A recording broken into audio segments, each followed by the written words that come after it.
नमस्कार दोस्तों, मैं आपकी दोस्त पुस्तक समीक्षा कार्यक्रम में एक बार फिर हाजिर हूं मैं आपके सामने। तो दोस्तों, आज जो मैं पुस्तक समीक्षा करने जा रही हूं वह व्यंग विधा में है। इसका नाम है सैनिटाइजर युक्त बारिश का इंतजार और यह लिखी है डॉक्टर आलोक सक्सेना जी ने। देखिए, अब मैं इसकी समीक्षा करने जा रही हूं। सबसे पहले तो मैं बात करती हूँ पुस्तक के बारे में। ये अयन प्रकाशन से प्रकाशित हुई है। व्यंग संग्रह है। 400 रुपए मूल्य, 204 पृष्ठ और हार्ड पाउंड में है। अब व्यक्तित्व की बात करते हैं तो ये आलोक जी मालवीय नगर दिल्ली में रहते हैं। MSc MA हिंदी जर्नलिज्म में किया है। प्राकृतिक चिकित्सा योग का प्रशिक्षण लिया है, इसलिए ये इंजीनियर और डॉक्टर दोनों हैं। तो इन्होंने 14 इनकी मौलिक पुस्तकें आ चुकी हैं। 8 व्यंग संग्रह हैं। कार्यक्रम निर्माण केंद्र दूरदर्शन दिल्ली में टेक्निकल डायरेक्टर हैं। जी हाँ, इन्हें प्रयोगधर्मी व्यंगकार भी कहते हैं लोग और अनेक पुरस्कारों से सम्मानित हैं।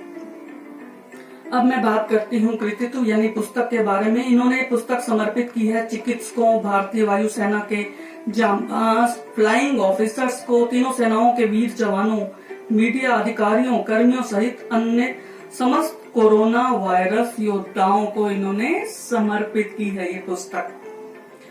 और इसमें 51 व्यंग हैं, 2 आध्यात्मिक लेख हैं, 11 सामाजिक लेख हैं, 3 कविताएं, 10 पहेलियां और अंत में इनका साक्षात्कार भी इसी में सम्मिलित है। तो जो व्यंग के शौकीन हैं वो इन्हें जरूर पढ़ें इस पुस्तक को। इसमें दर्पण टाइम्स में 21/4/2020 में इनका साक्षात्कार प्रकाशित हुआ था और इनके अधिकतर व्यंग विजय दर्पण टाइम्स मेरठ में प्रकाशित हुए हैं। उन्हीं का संकलन है इसमें, संकलित है इसमें। प्रथम आध्यात्मिक लेख है, या सीधे परमात्मा से अपना नाता जोड़ने का समय है, ऐसा कहते हैं ये।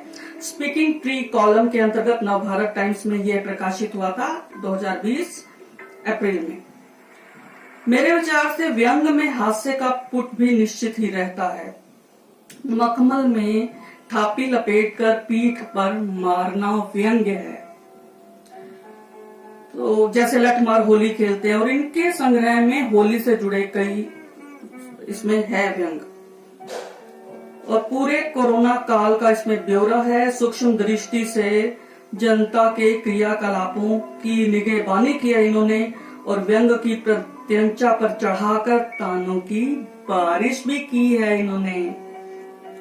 अंधविश्वास, शराब, मोबाइल, कॉलर ट्यून, सन्नाटा, होली, ठलवादास, ऑनलाइन वीर रस की गोष्ठियां, जी हाँ, इन्हीं सब पर इन्होंने व्यंग किए हैं। बड़े ही चुटीले अंदाज में लिखे हैं इन्होंने व्यंग और प्रभाव, दुष्प्रभाव भी लिखे हैं इन्होंने। मुझे इसमें एक हल्की सी कमी महसूस हुई कि इन्होंने 4 जगह, जी हाँ, 4 पृष्ठों पर झूठे बर्तनों की जगह इन्होंने झूठे बर्तनों का इस्तेमाल किया, यानी झूठ बोलते हैं जो बर्तन, वो गलती हो गई होगी इनसे, तो ये इन्होंने एक थोड़ी सी मुझे गलती नजर आई है। बाकी सब बढ़िया है और अब मैं पढ़ती हूँ इनके, आपको पढ़ के बताती हूँ कि इनके व्यंग में क्या है। अब मैं पहले व्यंग की बात करती हूँ। जैसे कि मैंने बताया कि सैनिटाइजर पहला व्यंग है। सबसे पहला तो आध्यात्मिक आलेख है। जी हाँ, जो मैंने अभी आपसे बात की, यह सीधे परमात्मा से अपना नाता जोड़ने का समय है।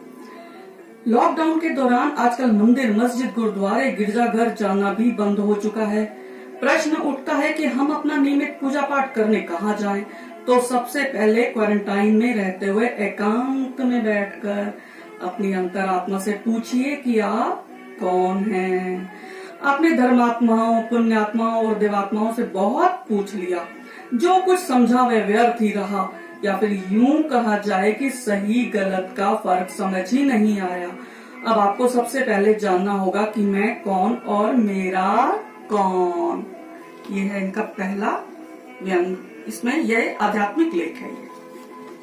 अब मैं बात करती हूँ शीर्षक व्यंग, जो है शीर्षक सैनिटाइजर युक्त बारिश का इंतजार। ये कहते हैं, अभी मैं निद्रा देवी के आगोश में आया ही था कि सपने में मुझे चित्रगुप्त दिखाई दिए। चेहरे पर चिंता का भाव था। चित्रगुप्त को चिंतित होता हुआ देखकर यमराज प्रकट हुए, बोले, क्या बात है चित्रगुप्त, पृथ्वी लोक की कोई समस्या है क्या? जी, चिंता की बात तो यही है, अभी तक तो मैं अपने यहाँ आने वाली आत्माओं का लेखा जोखा आसानी से पूरा कर लिया करता था। अब धरती पर कोरोना नाम का जानलेवा वायरस चारों तरफ तेजी से फैल रहा है, जो हमारे यहाँ आने वाली आत्माओं की संख्याओं को कई गुना बढ़ा सकता है।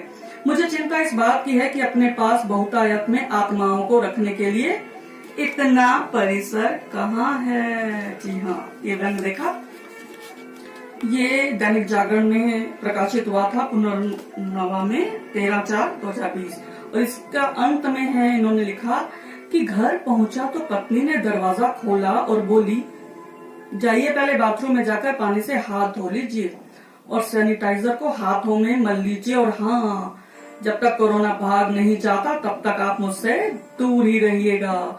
अब मैं खिड़की से झांककर सैनिटाइजर युक्त बारिश होने का इंतजार कर रहा था कि बारिश हो और पाबंदियां हट सके। ये है इनके व्यंग, और मैं अब आखिरी व्यंग पढ़ती हूँ। आखिरी व्यंग का आखिरी पैराग्राफ,